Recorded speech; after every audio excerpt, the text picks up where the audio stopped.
Welcome to our broadcast. We are thrilled that we have the opportunity to come into your life today. And I hope today that God speaks to you, is everything that you need for Him as our time together. Enjoy.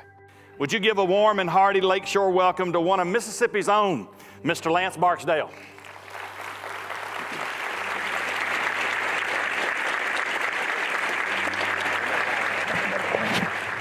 Thank you very much, Mom. Some of the people were here the first service. I told my wife, I said, I talk from the heart. I'm not a preacher, and I'm not a speaker.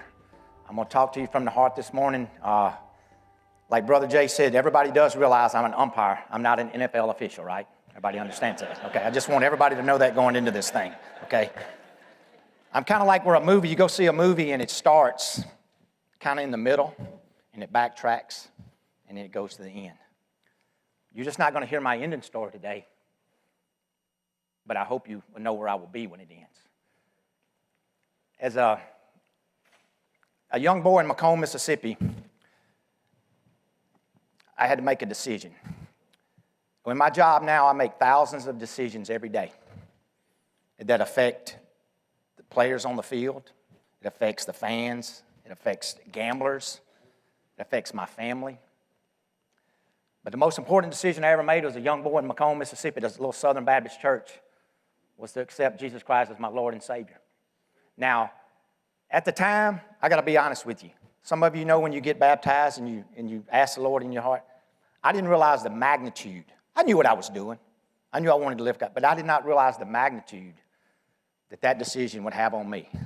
As a young boy, the first Bible verses you read or learn, I read John 3:16 a little bit different now. I read it as God so loved Lance that He allowed His Son to die and to suffer so Lance could have everlasting life. And that's the most important decision I've made out of all the ones that I make now. And I just want you to know that. As a young boy in Macomb, didn't know what I wanted to do. I knew I wanted to play baseball, I wanted to play sports, and I loved Macomb. I was going to move back to Macomb one day. That's what I was going to do. The reason I said I was going to move back was because when I was 10 or 11 years old, we found out my little sister's deaf. It's harder on me to talk this time because I have all my family here. And some of the stuff I'm going to say, they don't know the struggles that are going through the minor leagues. Some of them, they don't know it. But as a young boy in Macomb, my parents made a decision. We found out my little sister was deaf. And the best decision for my family and my little sister was for her to go to Magnolia Speech School in Clinton so she could learn how to read lips and communicate. I don't do sign language. My sister didn't learn sign language until she was later in life. Sometimes we joke about her and her husband will do sign language, so I put up my, like this. But today she's got an interpreter, so I can't do that. So my parents made this decision to move to Jackson to put my sister in school. That was a decision they made was the best for their family. Me, I wanted to always go back to Macomb. That's what I wanted to do. I was going to go there. I had one brother, my first year, my oldest brother would come get me and drive to Macomb 2 times a week for me to be able to still play baseball in Macomb, Mississippi. My other brother helped coach the team. So I said I was always going to move back. That's where I wanted to be. God had other plans. The very first year that I played baseball, and I don't even know if my parents even know this, my very first game, because I didn't want to get a behind whooping. You know, back in our day, we got behind whoopings. It's okay. We turned out, Dad, Mom, we turned out good. So after the game, I guess I don't remember if I pitched good. I don't remember if I hit. I don't remember if we won or lost the game. But the one thing I remember was an older gentleman that had worked the plate that night called me behind the dugout after the game. And I guess I had showed my rear end. Never was I disrespectful to an adult. But I guess I didn't agree with some of his pitches. And I was looking in either on at the coach or I was doing this. I don't know what I was doing. But I remember this man turning bright red and chewing my rear end out as a 13-year-old. And I had never met this man, just moved to a new place in my life. And this man chewed me out and said, this is not the way we do things. Don't know if the man umpired another game in my life. I still know him to this day, and I'll tell you the rest of the story. But I don't realize if he ever umpired another game that year. 2 years later, I'm at a local church, not a church I'm a member of, but one of my friends invited me to a local church. It's a youth group of nothing but boys. I go in, and lo and behold, is the man I thought was the devil at the ball game. He is teaching the youth group. And I'm thinking, God, the devil has done snuck up in him. Okay, this man, I don't want no part of this. I go in there, and I'm hoping he don't recognize me, first of all. But no, he recognizes me, all right. But we go in, and I don't even remember what we talked about that night, but I remember we made a friendship. And he made a decision to help me in my life that night and told me it's okay. You make decisions, and you live by them, and you learn. So I started playing baseball. All I wanted to do, play baseball. Major League Baseball is what I wanted to do. It's what I thought I wanted to do as a kid. A lot of kids want to do that. Ended up going to high school, had a successful high school. My senior year, a gentleman came in and was a substitute teacher at my high school. It's the same gentleman that I thought was the devil. It's the same gentleman teaching a Wednesday night Bible study for boys, and now he's a substitute teacher. But by now, we've become friends. And now we talk about stuff. He knows I'm an athlete. He actually coached. And we've actually become friends, and he mentors me, and, we talk about things about going to college, about playing ball. But still, I thought what I was going to do was play professional baseball. That's what I wanted to do. But now at this time, you start realizing those guys are pretty good.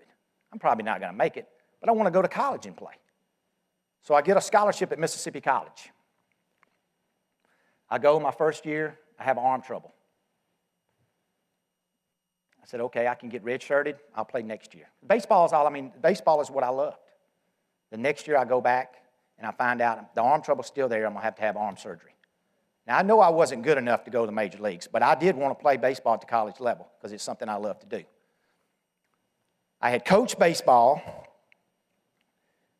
and I thought that would be the part that I wanted to do since this career was no longer, I was not going to play in the major leagues. I had coached a little bit during the summers. I told the group earlier, 2 years I coached a Pony League team, 13, 14-year-old team. And for you parents that's ever had kids play in a youth program, sometimes the all-star selections are not the right selections. If you are friends with somebody and somebody else is friends with somebody, that kid ain't really got to be that good because they can get them on that all-star team. So after 2 years of that, I realized this is not what I want to do. But still up until this point, I'm a Christian. I pray to God. I go to church. And I ask him to protect me, to lead me, but never, not one time, have I asked God, hey, steer me where you want me to go. What kind of career do you want me to go in? Still, still hadn't asked him on that. So I know I don't want to go back to coaching because of what's going on. So I started umpiring. One of my good friends, we started umpiring, making a little money on the side. I kind of liked it. I said, hey, I can work a regular job. I worked at Discount Hunting and Fishing for those people that see me and think, hey, I know him from somewhere, but I worked there for 10 years while I was going up through the minor leagues. But I'm umpiring a game at Forest Hill Youth Club. My last game to umpire, I had got a college degree, didn't know what I was going to do, umpiring. And after the game, a gentleman come up to me and he said, hey, you act like you enjoy this. I said, yeah, I do. I make a little extra money. It keeps me around the game I love. And he said, no, you act like you really enjoy this. I said, I do. I really enjoy. I enjoy being out here with the kids. I enjoy doing my job. I enjoy, everything. He said, no. He said, have you ever thought about going to umpire school? I didn't know it was an umpire school. A lot of y'all might know it's an umpire school. There's 2 now. There was 3 when I went to school. I said, no, I didn't never know it was an umpire school. Next night, he brings me a brochure and says, hey, this is a literature on the umpire school. It's something you might want to pursue. It was the same man as a 13-year-old boy at Varsity Youth Club that pulled me and chewed my butt out. It was the same man at a youth group. It was the same man at a high school. The decisions you make to influence somebody in your life, this man had made the decisions to make a point in my life. Now, a lot of you know him, and I didn't even tell the name the first. It's not that I'm embarrassed, though, because he's a great friend of mine now, but it's Coach Bill Moose Perry is who it is. So a lot of you know Coach. He's been around a long time. But Coach Perry brought me this brochure. And I was fortunate enough to go to umpire school. Now, what they don't tell you in this brochure is you're going to spend time away from your family. You're not going to make any money. And most people are going to hate you no matter what you call. You're going to have half the people like you, it doesn't matter. And then they're going to like you a couple minutes later where everybody else hates each other. And God said, hey, you're not going to go on the road 6 months, do what you think you want to do without answering to somebody. If you're not going to answer to me, I'm putting somebody in your life that you're going to answer to. Well, we dated. We actually made it through that year. She came out and saw me a few times, and the next year we were married. Going through the minor leagues, being away from your family and friends is a struggle. But we made the best of it. And sometimes I wonder if those decisions I made to this day, I've got 2 wonderful kids. But I wonder, with me being gone, how that affected them and how that's going to affect them later in life. In 1998, my daughter was born. In 1998, I didn't tell this story earlier, and a lot of people know, I know my family doesn't. In 1998, when my daughter was born and I was home, the crew that I was working with in Seattle, actually Tacoma, Washington, got in trouble with a GM. I still to this day don't know what they did, but they wanted to fire the whole crew. I was part of the crew. I got called. They said, what were you thinking? Why did this happen? What did you do? I said, I was home. We had a baby. I have no idea what you're talking about. That's another one of those times where God has protected me and kept me out of something that I could have been a part of. And it happened to be a glorious thing that it was the birth of my child, my first child. I go to 1999, mass resignation of the Major League umpires. They all quit. I don't know what the strategy was. It was one of the worst strategies ever. A new boss took over and carried me to spring training with the big leagues, which meant you're now eligible to work a big league game during a regular season. Doesn't mean you're going to, but they watch you and you get a chance to work. In 2000, I was called up to work my first major league game. My wife and kids had actually made a trip already to come see me in Fresno, California. So in 2000, I was able to work 65 games. Still at this point, I'm praying to God, I'm thanking God, I'm praying for my family to protect me, to keep me safe, but still, is this what you want me to do? The very first day of spring training in 2001, I was called and said, hey, you're going to start up in the big leagues, you're going to be there all year. Still don't have a full-time job. They can still get rid of me for any reason. They don't like what I do, I handle a situation wrong, they can get rid of me for any reason at all. So they called me the very first day of spring training. I'm up in the big leagues all year. I'm gonna make good money. I know what I'm gonna make. It's guaranteed all year. I know my salary, and I'm gonna make it all year. 2001's great. 2002's great. 2003, everything is going great for me. 2004, got a new boss come in. New boss, you know when you have jobs and new people come in, they want to change stuff. Well, in 2004, the same call I got back in 2001, where I was told I was going to stay up all year in the big leagues, I was told, hey, don't be surprised when you don't start up in the big leagues. I said, all right, I don't understand. I prayed to God. I said, hey, just let me do the best of my ability. Let me show them I'm going to work hard. But I still hadn't turned it over to him. And my boss, my AAA boss, called me. Now, like I said, at this point in time, I've been told I'm not working in the big leagues. I dropped from number 1 to number 12. Wow. I'm going to New Orleans. I get a call. He says, hey, we need you to go to Fresno, California. And I said, oh, I thought we had an agreement. You know, when I'm down, when I'm not working in the big leagues, I'm going to be close to home. I can spend time with my family. I've got 2 young kids. He said, Lance, he said, they have called another guy up in California to go work in the big leagues, and I'm shorthanded, and this is where you have to go. That's when I pulled over, going to New Orleans. And I pulled over, and I said, God, if this is not what you want me to do, I understand. But let me make it through this year. Let me make it through. I don't want to quit. When you drop from number 1 to 12, it's not much hope. I'm just going to tell you guys, in our profession, in a year. I said, just let me make it through the year. Give me the strength. I'm going to work hard. They're not going to ever say that Lance Barksdale didn't work hard. I said, give me the strength, and I'm turning it over to you. Help me make that decision. Went on to the ball game, worked the game that night, come back, flew out to Fresno, California the next morning. About a week went by, I'm out in California, and I get a call from the big leagues. Said, hey, we're going to take you back up. Probably only going to be for a few days, but, we want to take you back up. Went back up, never went back down to the minor leagues. Didn't have a full-time job now. Never went back down to the minor leagues that year.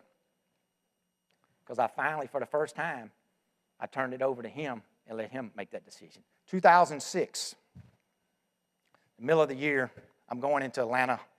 We had found out in Boston that a gentleman that was supposed to work the plate in Boston that night was quitting.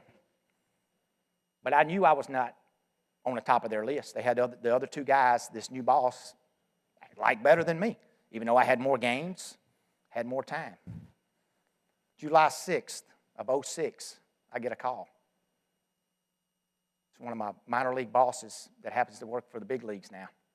The main boss was in the hospital.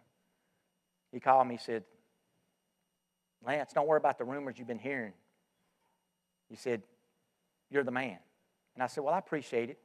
I said, but I haven't heard a lot of rumors. I said, I know, there's 1 in 3 chance I could get it or that and the other. He said, no, you're the man. And I said, well, I appreciate your vote of confidence. He said, no, you got the job.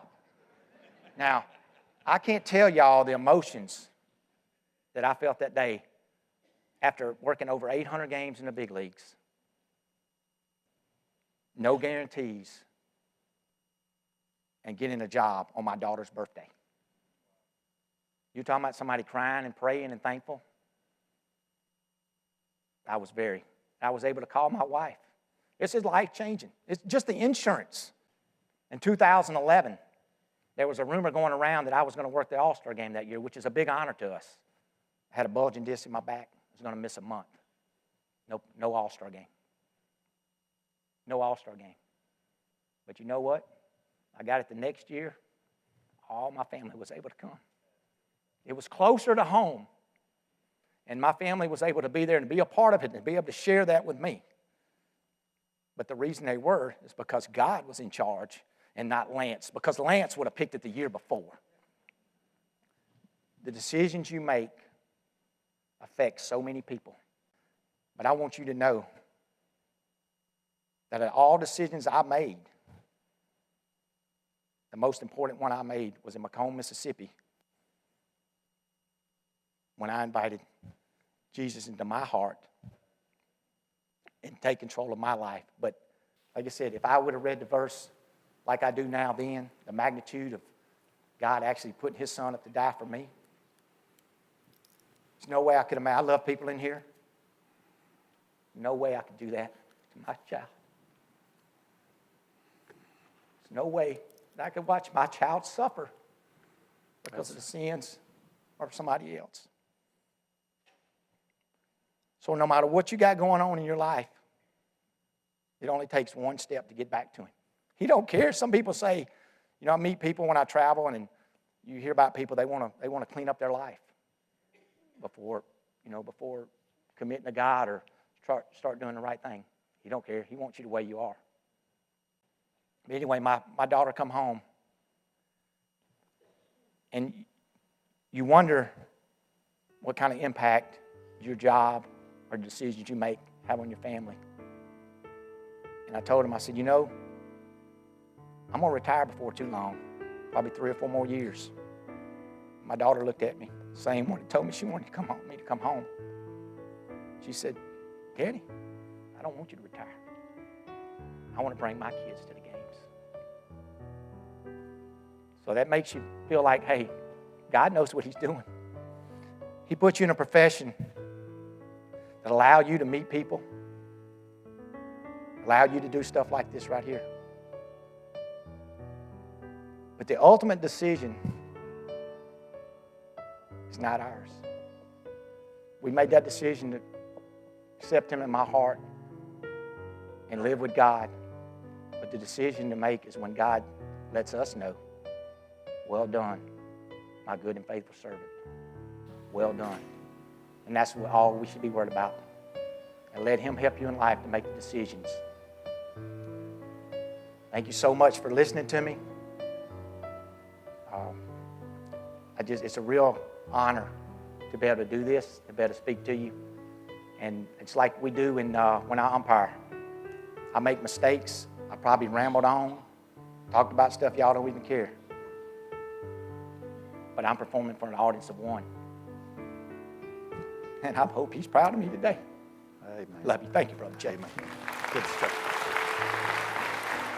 And I want to show you really the summation of who we are. We stand in front of the Lord. Most amazing passage about that, about choices. Verse number 37 through 40, and then you can be seated. Then the righteous will answer him, Lord, when did we see you hungry and feed you, or thirsty and give you something to drink? When did we see you a stranger and take you in, or without clothes and clothe you? When did we see you sick or in prison and visit you? Listen to this now. And the king, capital K, by the way. Lance just alluded to it. And the king will answer them, I assure you, whatever you did for one of the least of these brothers of mine, you did for me. May God add his blessings to his word. You may be seated. I want to take a minute. By no means will we try to outdo that. But Lance is on a field. I'm standing in a pulpit. We both have a calling on our life. I don't want us to miss something. I've done some research. It's been really fun in a way, looking at Lance's life. Jennifer said, I don't go to those places. I don't want to see the articles. And I said, by and large, they're good. You know, they're good. People, you know. But did you know that Lance makes calls on thousands of pitches every year? I found something that in it's unbelievable. It was amazing. In 6 years, it's like 8,000. It's unbelievable. You know, the amount of pitches that you see just in a period of time. In 1 year, 8,000. And then it's just like 60,000 over a period of years in one of the articles that I was reading. 100 calls he makes. There was, Lance would remember this. We talked about it earlier, that I was watching TV one night. I'm an avid Braves fan. I remember we used to have bumper stickers on our car that said, wait till next year, okay? Back in the 70s and 80s. And then they were good for a couple of years when they got really good in the 90s. Of course, they never won but one World Series. Everybody likes to bring that up. But they had a shortstop by the name of Andrelton Simmons, who they say still probably is one of, he and Ozzie Smith, maybe the best shortstop as far as defensive. Made an unbelievable play, and it really looked like he missed the bag. And they showed the replay. Lance called the player out for the visiting team. Andrelton Simmons was playing defense. And I picked up my phone, and I love doing this when it works out. And when they went to, I don't think if they went to replay or whatever, they showed it back. Lance had the call right. And it's one of those calls. It's amazing athletic ability. And even for the natural eye, it looked like he was safe. And he called him out. Sure enough, he had his toe on the bag when he went across and jumped and threw the guy out at first for a double play. And I text Lance. I picked up my phone that night. I said, great call, Mr. Ump. And that's all I said. And the next morning when I get up, I've got a text back from Lance. And he said, thanks. And we go on. It's really unique when you see he makes thousands of decisions on pitches. You know, it's amazing if you think about how many just in a ball game. And thousands of pitches in a year, hundreds of calls when he's out in the field. Every part of our life is about choices and decisions. I had no idea what he was going to share. He told me he was going to talk about the minor leagues, but it so fits today. God can work things out that way. You know, remember this. Don't ever forget that saying, you can make more money, but you can't make more time. There's also, it needs to be said today, there is a right way. There is a right way. There are many things that I will debate today, but I will not debate this right here. I'm going to stand on the Word of God. Did you know that Joseph had to get to Pharaoh's house to be in God's will? Everybody, you know the story? You know, he was sold and all that. And he ends up second in line to Pharaoh to be used of God. He preserved the Jewish people, the Hebrew people. You know what I'm talking about? Everybody got this? Give me one of these amens, you know, without vocalization. Okay, you got that? Let me tell you this. Did you know Moses had to get out of Pharaoh's house to be used of God? 180 degrees different. One had to get to Pharaoh's house. Another one, it was God's will for him to get out of Pharaoh's house. So the next time you think you know, you might be 180% off. And someone will say, well, how do you know the difference? The difference found right here. See, there is a right way. And the more I hear today, it looks like everything's in the middle. It's like if you want to be popular, I was listening to the radio yesterday, and a guy came on and said a couple of things. And listen, if it wasn't my vehicle, I would have wrecked it. I had stuff come over me, and I go, are we that mixed up and messed up in the world that we live in? And the answer emphatically is yes, we are. So the difference is, what does the book say? Bo can tell you, the staff can tell you, I'm not going to stand on something that's not in the book. But let me tell you the good news. If it's in the book, I'm going to stand on it. If thus saith the word of God, we better be standing on it, because that's our foundation and our formation and our parameter. I wish Lance would have hollered a little more. Probably make me feel a little better. But we were talking baseball and several things, and I love baseball. I love the nuances of baseball. Won't go into detail with that. Don't have time. But I've also had the opportunity now for about 15 years on different levels to coach. And not just recreational ball, but actually established school ball. Got a middle school team I coach now, and start playing tomorrow. But I know this is just one of those things that happens in baseball. They might have changed the terminology, but for years, when you're coaching a game and an umpire makes a call and you don't know what in the world he just called and want to know why he made that call, you call time and you go out and you talk to him pleasantly. And somewhere in the thing when you get close to him, this is what you say or something. What's your call? You know, what's your call? I mean, are you really? You going to stand on that? You know, there's some others that make you laugh, but I won't tell. But you know what I think about a call? It's really neat just thinking about it. Here's the deal, and we're through. You know what a call is? A call at a base, he's either safe or out. And I've never gone out, and he said, well, Coach, he was almost out, so I just went in and called him out. No, almost out is safe. You with me? Give me one of these. So it's either safe or out, right? Huh? Lance is behind the plate, and umpire's behind the plate. It's only 17 inches wide. They tell me they don't call on the black. I grew up here, and that was on the black, blue. I found out the black doesn't matter. The black of the plate, there's a little rim around the plate. It's actually black trim. That's one of those sayings in baseball. 17 inches. Isn't that right, Lance? 17 inches? It's either a strike or a ball. You know what life is? You're either safe or you're out. You know, this hurts, but church, this is the burden we need to carry. If you know people today that do not know the Lord, they are out. The day's going to come where Jesus is going to say it's tough, but he's saying, depart from me, ye that work iniquity, for I never knew you. When I get there, he is going to say, well done, Lance. He might have some issues with me, but I'm in. Therefore, I'm safe. I'm in the ark of safety. God's going to say, come on in. If somebody today is living a ball lifestyle instead of a strike lifestyle, you need to get with the program. Because if you're living a life that doesn't bring glory and honor to him, it's not going to end well. Because God's direction for us is to be on beam. Strike the way we need to for him. Pretty good stuff. And last but certainly not least, you know what our life comes down to? Think about it. Right now when I stand in front of God, does God say, you're on the field? You're in the game. I'm going to use you, boy. I'm going to use you, lady, because you have gotten in the game. Far too many of us say, hey, I'm on the team, but we're way out John in foul territory somewhere. What's your call? Safe or out?